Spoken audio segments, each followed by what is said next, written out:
Hello and welcome to ADHD Support Talk. This is your host, Tara McGillicuddy. I am a senior certified ADHD coach, and I am also the founder and director of ADDclasses.com. And at ADDclasses.com, we provide virtual support and education to people affected by ADHD. We offer free teleseminars, ADHD support programs, and an extensive ADHD audio library. And you can learn more about ADDclasses.com by going to the website, www.addclasses.com.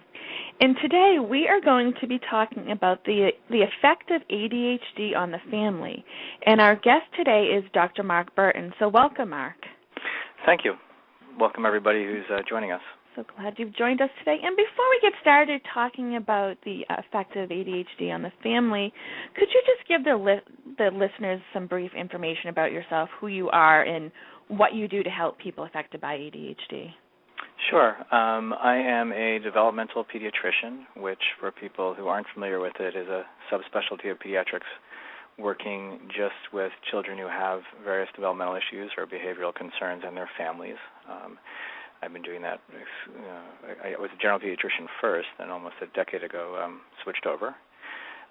So I work with families both in the evaluation of ADHD and all the related conditions that sometimes either mimic it or go along with it, help them with the diagnosis, and then manage over time from school planning to medical management when that's appropriate. And you also have a book that came out very recently. Would you like to let people know the title of your book and how they can purchase it if they're interested? Sure. I came out with a book earlier this year called The Family ADHD Solution, and that is a book that really emphasizes hopefully the needs of parents in a unique way. And a minute ago when I talked about my practice, I actually didn't say that specifically. The other thing I do is I do work with families a lot on how to manage ADHD at home. And I think in general with ADHD, there just isn't enough emphasis put on how difficult it is for families as a whole and for parents. It's not something that just affects individuals.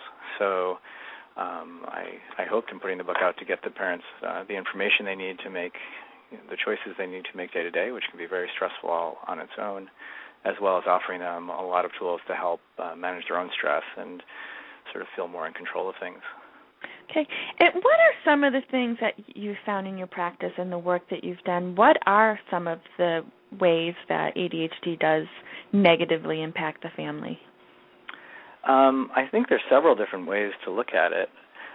The first one is just that when you have a child who's having difficulty with self-regulation, or meaning that their behavior itself can be very challenging, or they're having difficulties at school, which is an important part, I think, of how of what all of us want for our kids is for them to be successful, socially and successful at school. All of that really puts a unique stress on parents. Unsurprisingly, a lot of that's supported in the research as well, so that parents of kids with ADHD report everything from increased feelings of anxiety, increased feelings of day-to-day stress, to depression, marital strife, to loss of confidence in their own parenting abilities. So I think when you look at ADHD, it minimizes what you can offer families when you just look at it as a checklist of symptoms. So if you're just saying, if you look at nothing else but how are we going to help this child focus better, or how are we going to help them be a little less impulsive, that's certainly part of the bigger picture, but it doesn't address everything. And since so much of helping a child with ADHD is a sort of objective look at their environment, how we parent, how we manage things, how teachers help them in the classroom, it really does require kind of a broader look at things. So it sounds like you're saying, in addition to the ADHD symptoms that the child, is exhibiting, that stress plays a huge impact, or there's a lot of stress involved when a child has ADHD on the family. I think that's on some level. I would think that would be intuitive, and yet it's not always talked about. And and stress itself has just broad, affects us all broadly day to day. When some amount of stress is kind of inevitable, and we just live with it, and some of it can even motivate us to get things done in life. But when it starts to take over, it affects how we make decisions. It affects how we relate to people. It makes it, when we're feeling overwhelmed by our stress, it just makes it that much harder to think clearly or to find solutions to problems. So certainly I think a bigger, again, in that bigger picture of all the different things that can help when someone has ADHD, finding the time to take care of ourselves and maybe learn some tools that help us feel less stressed or more in control of our stress can really facilitate change. It really can change a dynamic at home all on its own. And do you find that a lot of the parents are focusing mostly on the child, and it's harder for them to turn into the fact that ADHD affects the entire family?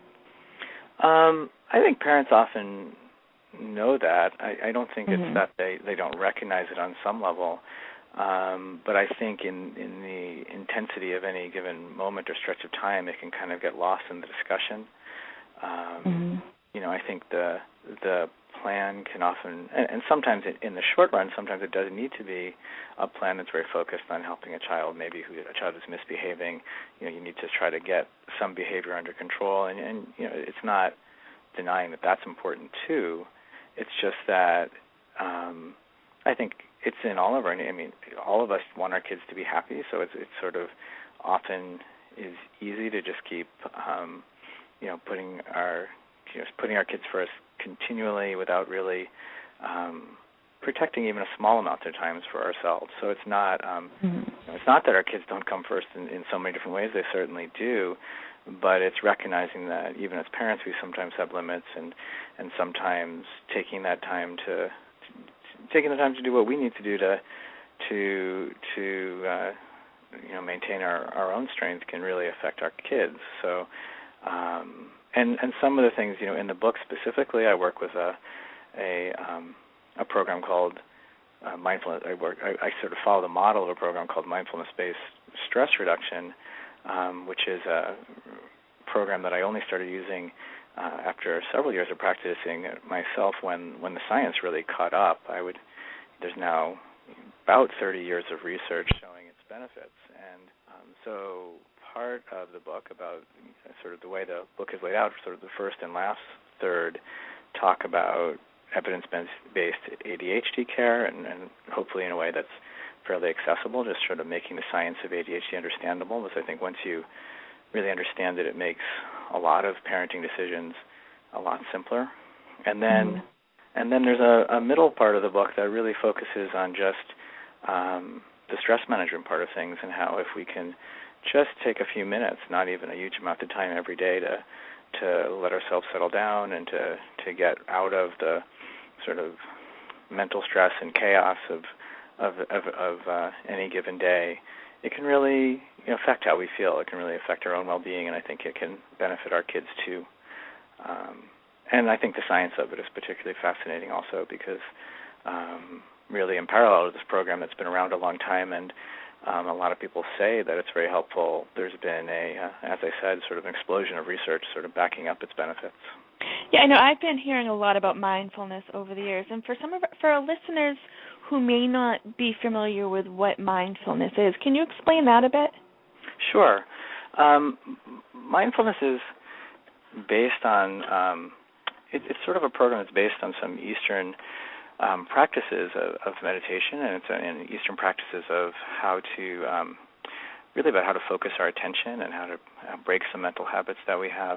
But what John Kabat-Zinn did about 30 years ago, is he recognized that the basic practices are very accessible and really don't need to be spiritual at all. So he took some of these practices that have been around for centuries and adapted them for the West.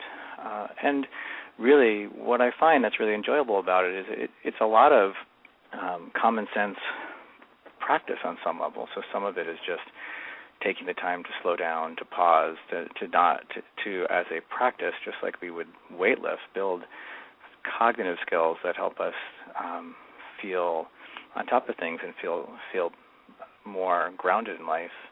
And even though people often don't know quite what to make of the term, or they're not familiar with it, once they've experienced it, they tend to just see it all as really easy. I mean, not easy to do, but easy to understand, easy to see why it would be beneficial.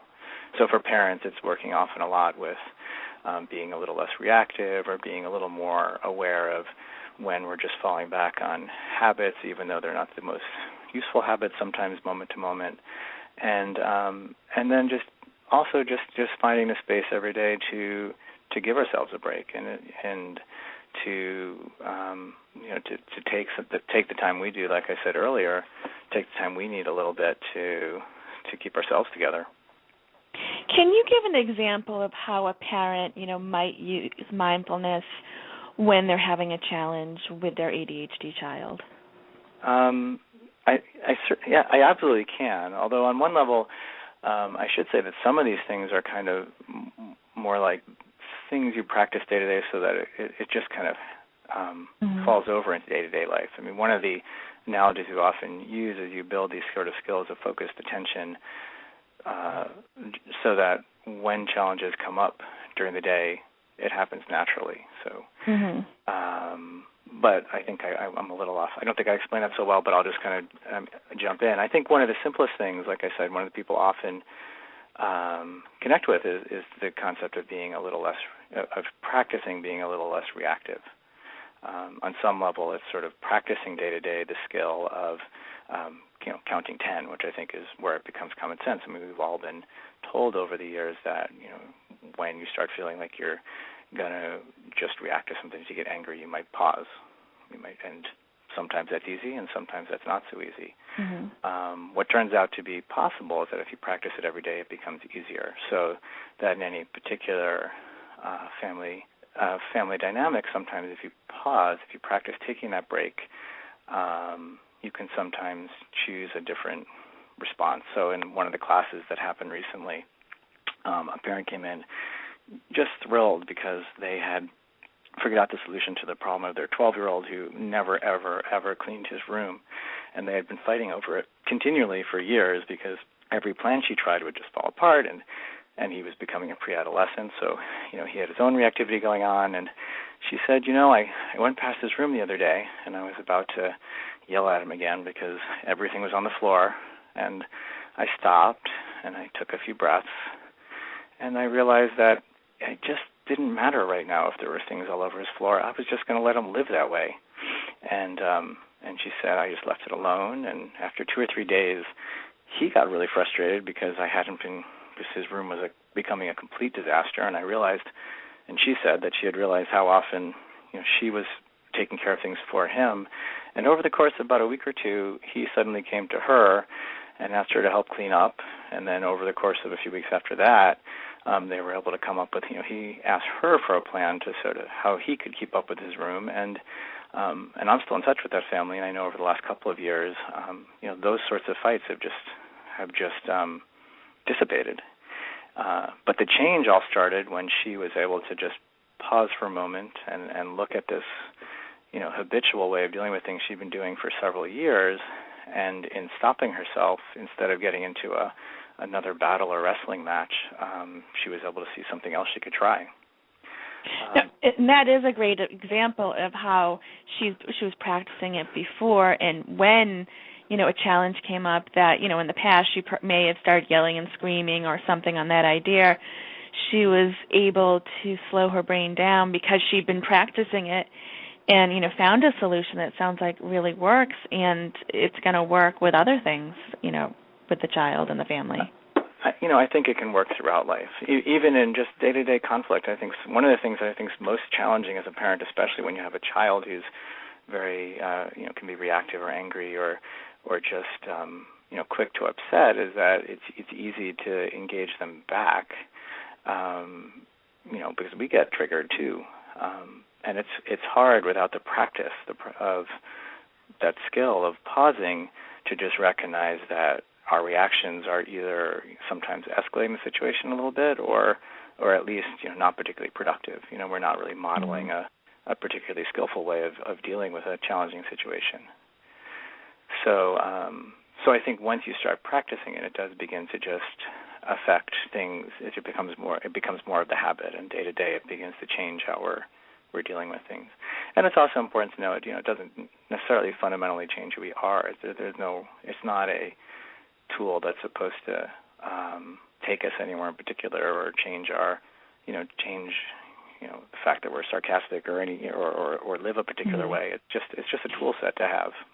And I imagine your book covers mindfulness and has more information about it that people can read and learn about. The book has a fair amount on it, although you don't have to. That's certainly not the only part of the book, and you don't have to take those practices if you don't want to. But they're offered, and I think they, like I said, I think they've been very helpful to many people. So. And, what else, your book, I think you talked about, what other sections are there in your book? I think there's one really important thing that we haven't talked about ADHD that I certainly emphasize in the book, and that really helps explain the bigger picture of how it affects families, and that's that the basic definition we all become useful of ADHD as a problem of attention or hyperactivity is really not particularly accurate or even that useful. And ADHD, as I would bet your listeners have heard before, but ADHD really turns out to be part of a larger group of symptoms called executive function. And when you look at executive functioning, which are really many of the self-regulatory abilities that have to do with how we socialize and manage time and plan, the ADHD symptoms are part of that. But executive function, really as a whole, are a lot about defining how we socialize and how we interact with the world. So when you begin to understand executive functioning, I think parents often get a much broader sense of what ADHD is affecting in their daily lives. So, for example, one aspect of executive function is emotional control, and you can recognize that in many people with ADHD or many kids with ADHD, that they have a hard time filtering their emotions and they're very quick to anger or get upset. But when you begin to see ADHD in this broader sense, I think it really helps on 2 or 3 different levels. One is it certainly often helps parents see first just how broadly ADHD is affecting them, how many things that they may have thought were separate issues are really all part of the same issue. And then once you look at executive function in this broader sense, it also, I think, gives people a lot better idea of what they can do to help, because on some level, executive function skills are just a skill set. They don't define who somebody is, and they don't define their intelligence or their motivation or anything else. But they're skills that somebody either has or doesn't have. So if a child is struggling, with getting things done just because they can't keep track of it in their head, or they're struggling because they just can't manage their time, not that they don't want to manage their time, or they have a hard time with an emotional filter. I think looking at those all as just different skills, first of all, it can really help in relationships. I often say that at the start of an ADHD diagnosis, it's almost useful to play a game where you explain everything as being an issue with executive functioning. Not because people are more complicated than that, so it's not. There are going to be lots of things, lots of traits kids have that aren't directly related to executive functioning, but it's a way of giving kids the benefit of the doubt, so that for any particular behavioral problem, instead of judging them or blaming them or assuming they're actively trying to mess up, it really becomes more of a objective way of looking at it as like where is this a reflection of some executive function skill they either need to be taught or they need to develop some system to account for the fact that they don't have the ability. So they can't. It's not that they are intentionally forgetting their backpack at school day after day. It's that they don't have the executive function skills to remember it. So you can help them develop a system with the school to remember it. Or it's not like they're choosing to be impulsive. It's just that they are impulsive, which is a big difference. So I think once parents and families can begin to understand this kind of broader look at ADHD, it can really change family dynamics greatly. And I think that broader view of ADHD in itself is really the starting point for almost any comprehensive plan, getting a support system in place. Yeah, no, I think it's really important for parents or anyone, affected by ADHD to understand that this is scientific, this is how the brain works, and it's not just the child or the adult choosing to do this or not wanting to do this. And like you said, when you first begin to understand that, from there you can learn strategies and systems to help improve the child's behavior and the way the family interacts. Yes, I think that that's almost for most parents and families, that's almost required. I think you need that sense to know how to make a plan to make the morning routine go smoother, or to make homework go smoother, or to manage some particular bump in the road at school. And I also think understanding that it is an actual medical condition. There's a whole lot more to study, but it's clearly a brain-based condition. Does allow a broader compassion, a broader understanding that most kids who are struggling with ADHD are struggling. That it isn't something they're choosing in any way, and it isn't something they could, just will themselves out of. Okay, we're getting towards the end of the half hour. Is there anything that we haven't covered today that you'd like to share with the listeners? Well, I think that I think another piece of this, another way of recognizing, I just to start from where we are right now, and when you start looking at it as this medical condition, when you start looking at it as something that affects executive functioning, I think it also may help with another aspect of what parents often talk about, which is the community judgment, or even judgment within the family. And I think so. Another thing we've spoken about much is that parents are often feeling kind of at a loss. There's a lot of misinformation. There are people still writing articles that suggest that ADHD symptoms have to do with parenting or how kids are raised, and there's often a generational gap. So grandparents or other family members, may often dismiss ADHD as not being real, and a lot of it just leaves parents hanging. So I think another important part of beginning to understand it for what it really is getting parents past that self-judgment, and certainly that's been one of the more gratifying parts of having written the book, is a couple of parents who have told me that was one of the things they got out of it, was just a recognition that they're not doing anything wrong. That it's immensely challenging, but on another level, it's just ADHD. It's not it's nothing they did. So I think that's another important piece to look at for parents.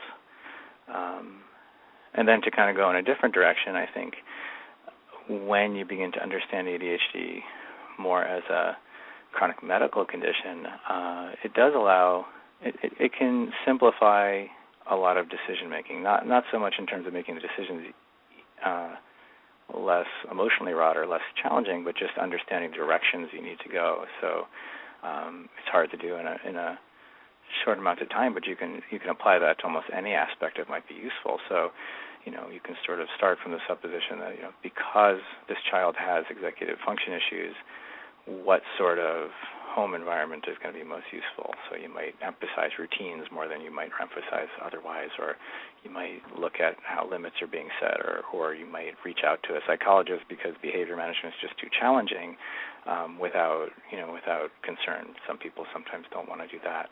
At school, it's really important for schools to begin to understand what are all the different implications of executive function in the classroom.